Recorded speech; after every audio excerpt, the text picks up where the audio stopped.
Imagine like a key clicking in your lock, your therapist's voice haunting your empty home, or hearing your own voice on a numbers station foretelling your fate. A client and a DJ face terrors, a doctor slipping into their life, and a signal stealing their soul. These chilling tales pull you into a nightmare where trust and reality twist into darkness. Hello everyone, I'm Dusky Nights, and I bring you real-life horror stories that will help you fall asleep. But before we start, tell me in the comments, where are you watching from, and what time is it right now? Also, don't forget to like this video and subscribe to the channel. The world feels like it's unraveling, and I'm writing this to prove I'm still here, still me. My therapist, N, said he keeps a copy of every client's house key. A joke, he claimed. But now my home isn't mine, and I'm not sure I am either. It's not about knives or screams, it's the quiet invasion, the slow theft of everything I thought was solid.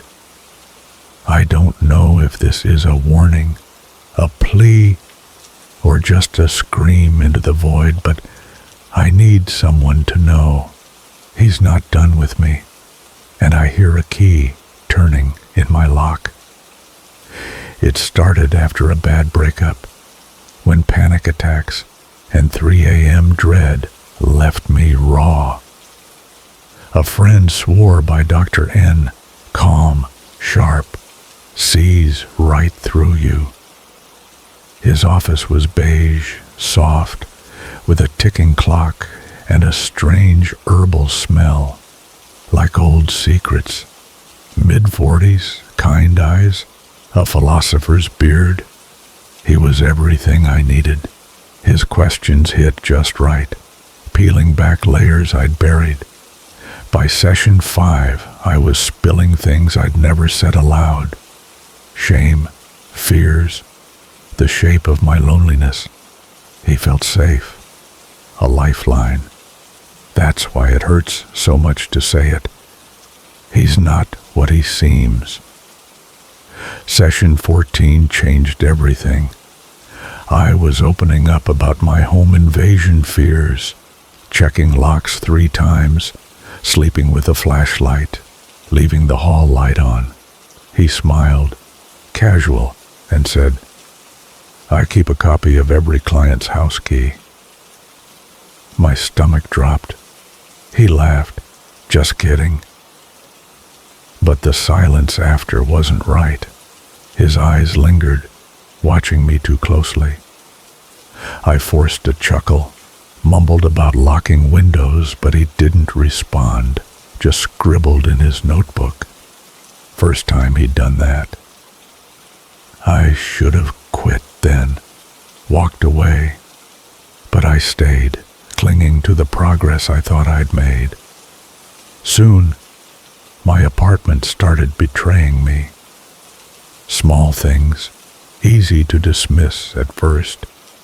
My shampoo bottle turned sideways, lid loose. My toothbrush, dry when I left, was damp by afternoon. The fridge door, left ajar, nothing taken. No break-ins, no footprints, just wrongness in the details. I got paranoid, set traps. A hair taped across my bedroom door, talcum powder by the entrance, a glass of water measured to the millimeter. The hair vanished, the powder smudged, the water dipped.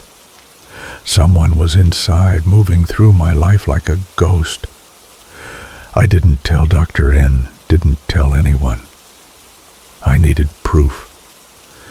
I changed the locks, installed a triple deadbolt myself, didn't tell my landlord, or even whisper it in my apartment. At the next session, he leaned forward, smiling. Feeling safer at home now. My blood ran cold. That was it. I ghosted him.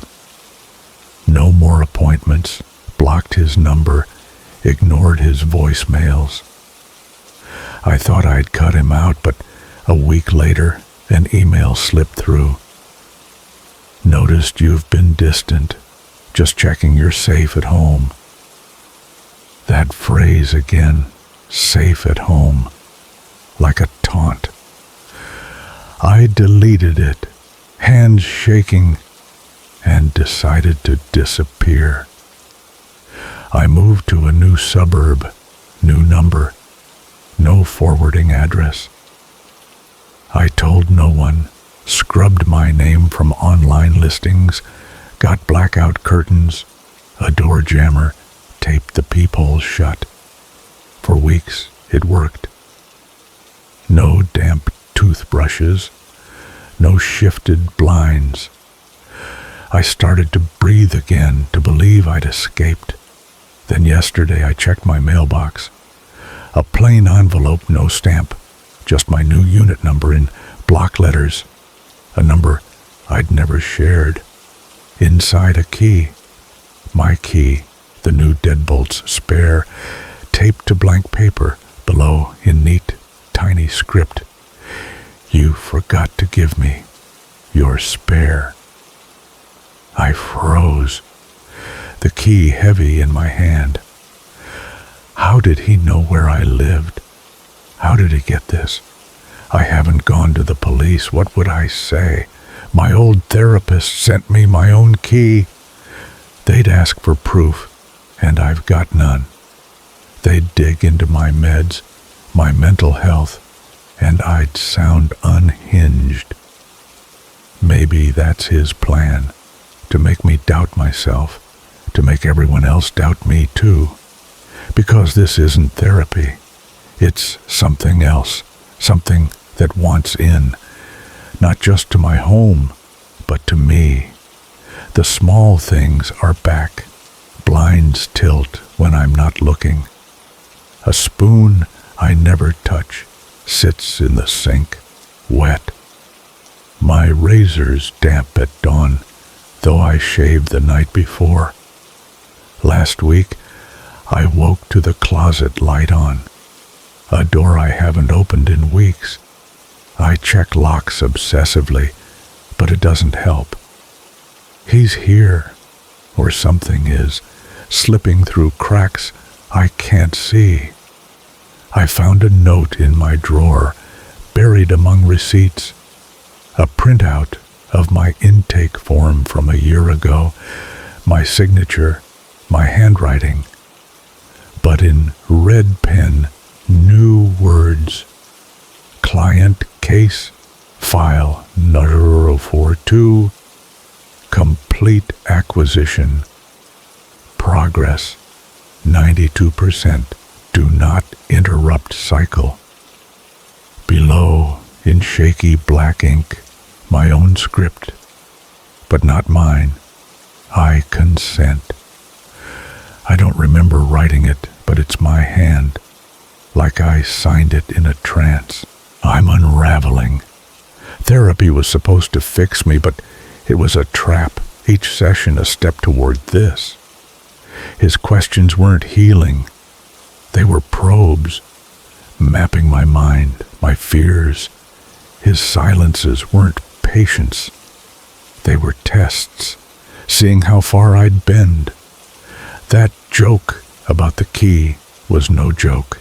It was a seed, planted to grow this fear. When I quit, I thought I'd won, but I just triggered him. He's not done, and I'm not free. The key in the envelope wasn't a mistake. It was a message. I'm his, and he's close. Last night, as I wrote this, I heard it. A click in the hallway, sharp, deliberate, like a key in the deadbolt. Not a creak, not a bump, but a sound with intent. I froze, staring at the door, the jammer in place, the locks turned. Nothing moved, but the air felt thick, like someone was on the other side waiting. I didn't sleep, just sat clutching a kitchen knife, listening for another sound. It didn't come, but I know it will. He's playing with me, letting the fear build like he did in those sessions, watching me squirm. I've started noticing more. My coffee mug, always on the left sink, was on the right yesterday. A book I left open closed itself, the bookmark gone. My phone's screen lit up last night. No notification, just glowing, like someone touched it. I check my traps daily. Hair, powder, water, and they're always disturbed, but never enough to prove anything. It's him, or something he sent, something that knows my routines better than I do. I've stopped leaving the apartment, order groceries online, keep the lights low, but he finds me. That key means he's been here, maybe while I sleep. I've thought about running again, but where? He found me once. He'll do it again. The intake form, that note, it's like he's collecting me, piece by piece. Complete acquisition. What does that mean? My life, my mind, my soul. The 92% haunts me, like I'm almost his, like I'm slipping away. The I consent in my handwriting feels like a betrayal, like part of me already gave in. I've checked my journals, my emails, for any sign I wrote it, but there's nothing. Yet it's my pen, my scrawl, like I'm haunting myself. I dream of him now, sitting in that beige office, clock ticking, herbal smell choking me. He asks, "Are you safe at home?" But his face shifts, eyes too wide, smile too sharp. I wake gasping, checking the locks again, but the click lingers in my ears. I've started hearing it in the day, faint from the walls, like he's already inside. My reflection scares me. I look tired, hollow, like I'm fading. Is that what he wants? To erase me, to finish the cycle? I don't know what happens at 100%, but I feel it coming. A shadow creeping closer. I've tried researching him. The clinic's website lists Duren, but the photo's wrong. Not his face, someone younger. His number's disconnected. The email bounces back. It's like he's a ghost, or worse, like he was never there. But I have that form, the key, the note. Proof he's real, proof he's after me. I've thought about burning them, but what if that's what he wants? What if destroying them finishes the cycle? I keep them in a locked box, check it daily, but I'm scared to touch them, scared they'll pull me in deeper. My friends don't know where I am, and I can't tell them. They'd think I'm paranoid, like my family did when I tried to explain the breakup. "You're just stressed," they'd say, and he'd count on that. He's built this so no one believes me, so I sound crazy. The police would laugh, or worse, call a psych ward. I'm alone, and he knows it. That's how he wins. not with force, but with doubt, with the slow drip of fear that makes you question yourself. Tonight, the click came again, louder, from the front door. I checked. The jammer's still there, the lock secure. But I swear I heard breathing, soft on the other side.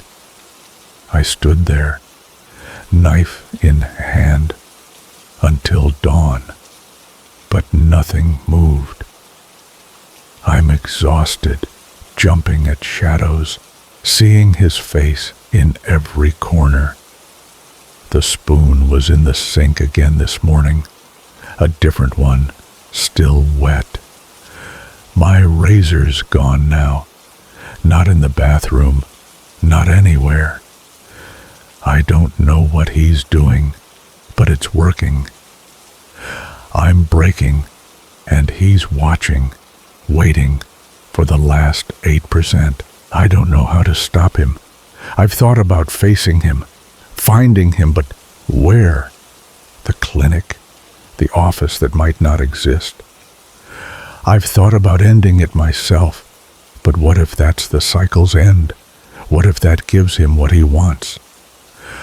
I'm writing this because I need to exist, need someone to see me before I'm gone. If you're reading this, look for me. If you find Dr. N, run. And if you hear a key in your lock, check your traps, because he's already closer than you think.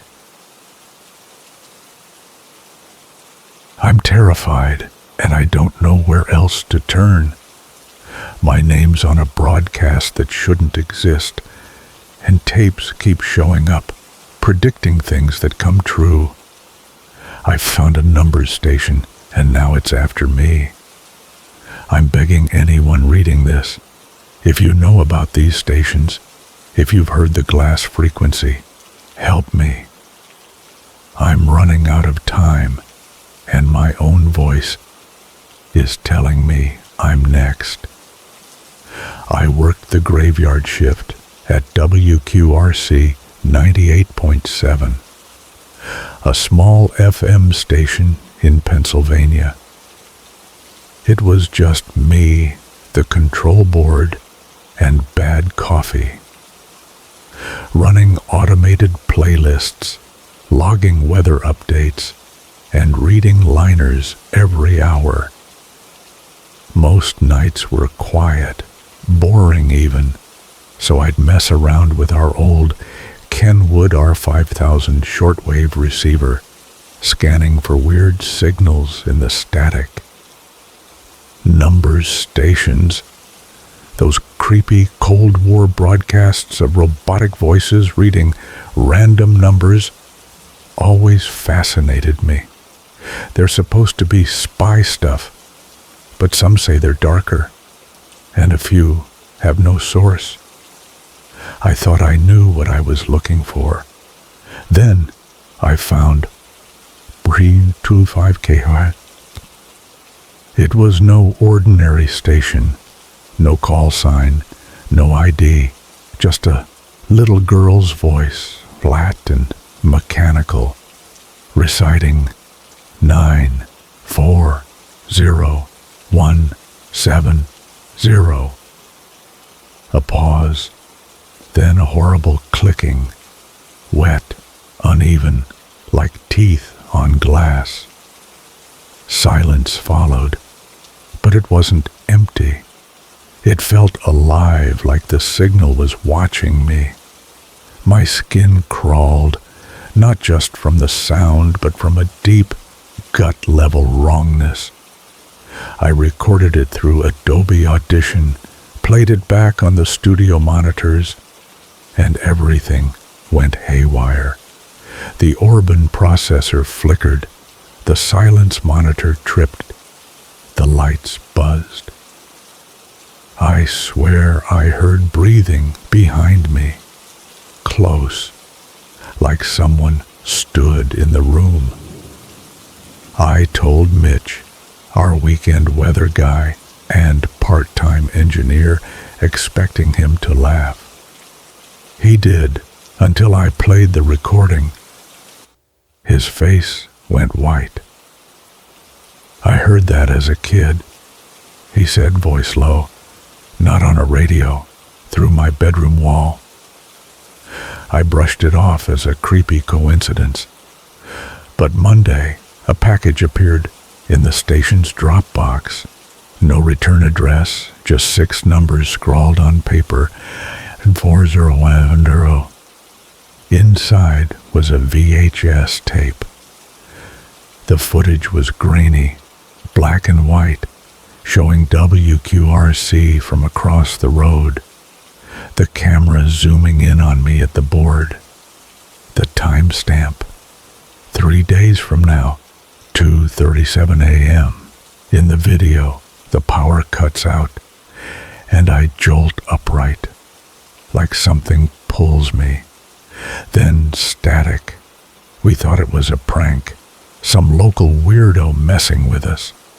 But that Friday, at exactly 2:37 a.m., the power died. The backup kicked in. The transmitter stayed live, but the console went dark for 12 seconds. Something cold grabbed my neck, hard like icy wires. I stumbled to the bathroom, checked the mirror, and found bruises.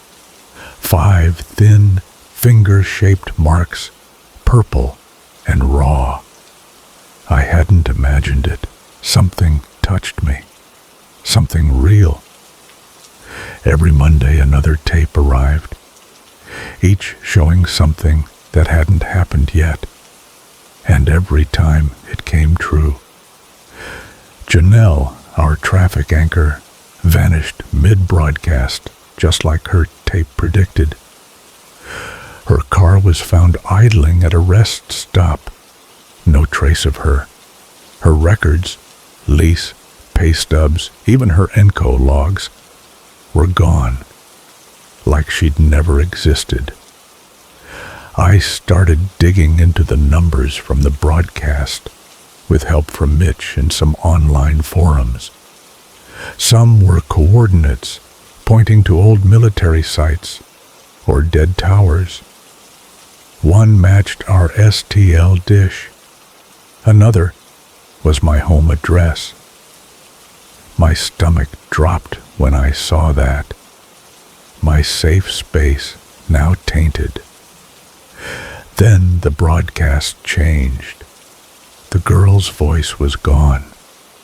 First, it was Mitch's voice, then Janelle's, reading the numbers, then mine, clear as day. "You are now a relay station. Repeat, you are now a relay station." I froze, my own voice echoing through the speakers, cold and wrong. I hadn't recorded it, hadn't spoken those words, but there I was, part of the signal.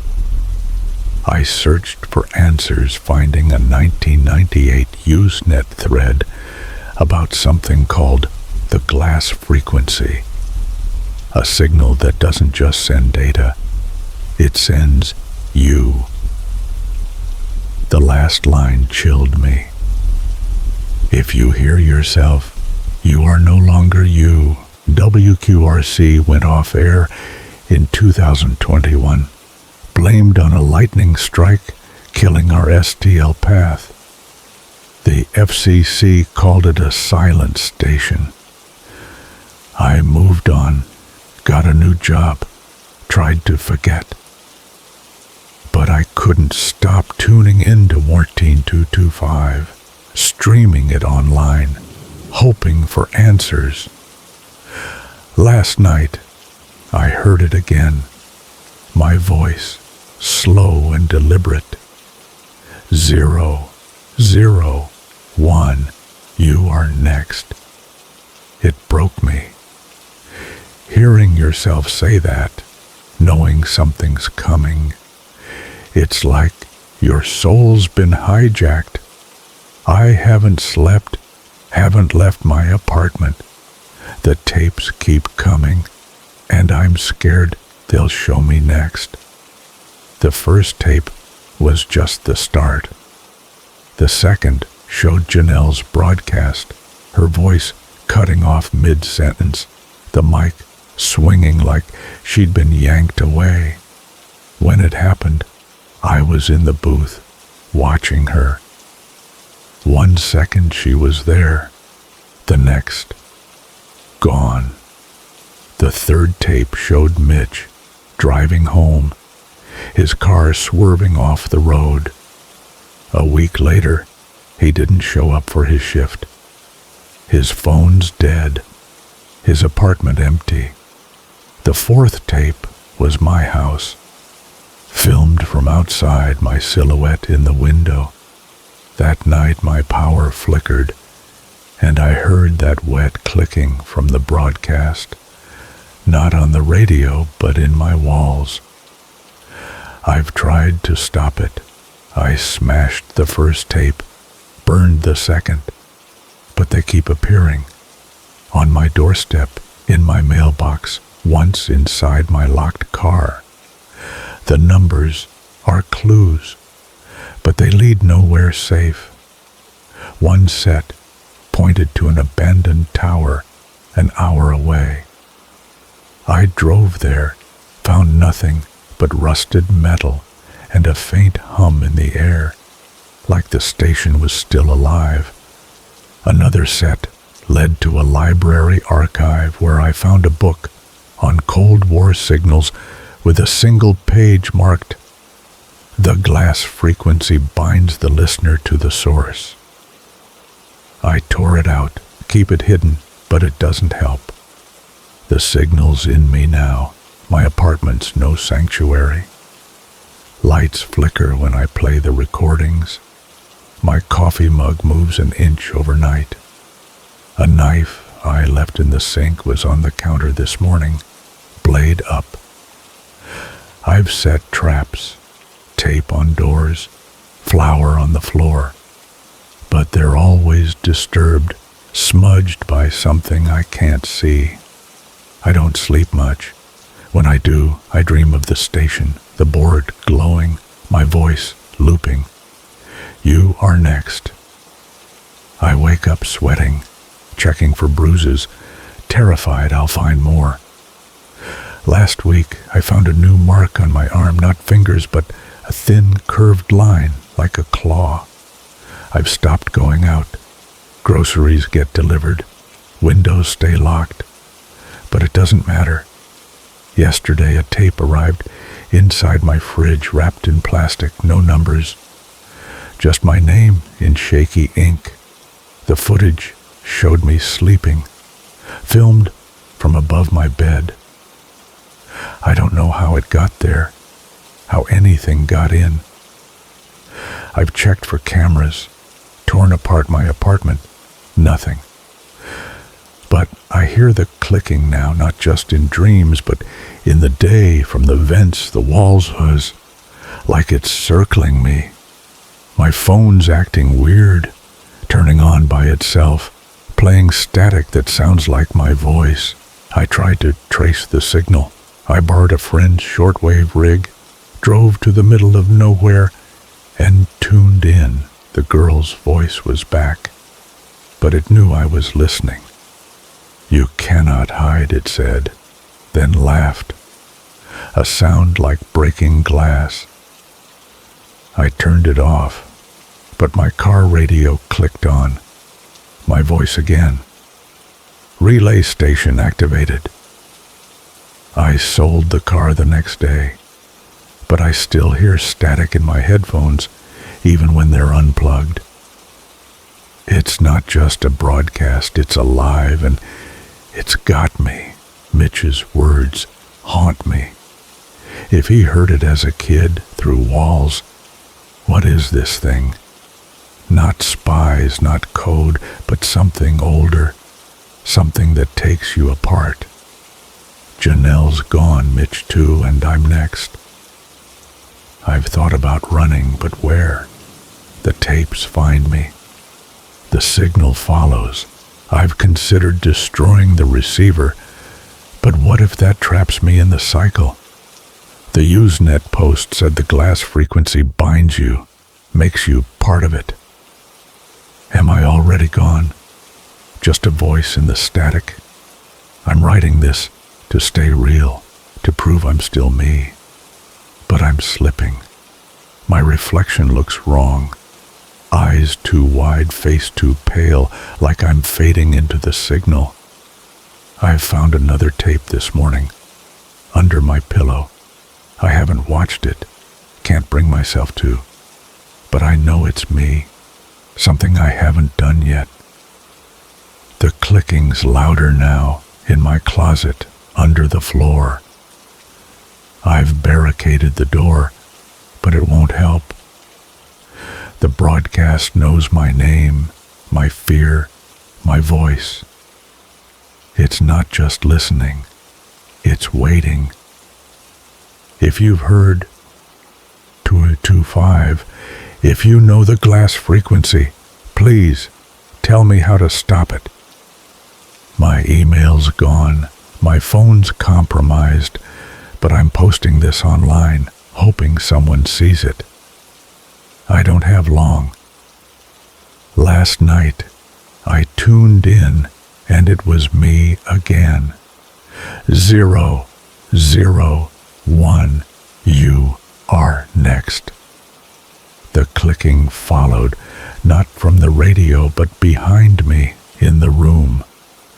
I turned, saw nothing, but the bruises on my neck are back, darker, tighter. Something's coming, and I'm not sure I'm me anymore. Help me, before I'm just a number in the static. Got a terrifying tale that haunts your nights like a therapist with your key or a numbers station stealing your voice. I'm collecting the creepiest horror stories for my next anthology. Share your chilling narrative at duskynights145@gmail.com. And let's unleash your fear. Act fast. The darkness waits for no one.